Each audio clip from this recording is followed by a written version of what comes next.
సుబ్బు, ఈ గుర్తులు అరకోనలోకి వెళ్తున్నాయి. నేను అరణ్యంలోకి అడుగు పెట్టను. నువ్వే కాదు, నేను కూడా ఆ దెయ్యాల కోనలోకి అడుగు పెట్టను. పద వెళ్ళిపోదాం అని చెప్పి అక్కడి నుండి వెనక్కి వచ్చేశారు.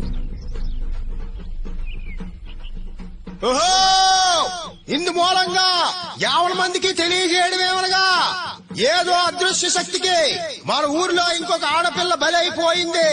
కావున మన ఊరితో పాటు చుట్టుపక్కల ఊర్లో అందరూ కూడా జాగ్రత్తగా ఉండాలహో. ముఖ్యంగా పెళ్లి కాని ఆడపిల్లలు ఇంకా జాగ్రత్తగా ఉండాలహో. పారాహుసార్ పారాహుసార్. ఇదిలా ఉండగా పక్క గ్రామంలో ఆవులు మేపుకునే బాల, బాగా పాటలు పాడే ఇందు ఇద్దరూ ఎప్పట్నుంచో ప్రేమించుకుంటూ ఉన్నారు.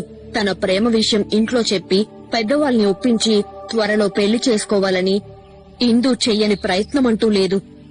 ఒకరోజు వాళ్ళ ఊరికి జాతకాలు చెప్పే ఆచారి గారు వస్తే ఆయనకి తన చెయ్యి చూపించి బాలతో పెళ్లెప్పుడవుతుందో జాతకం చెప్పమని అడిగింది.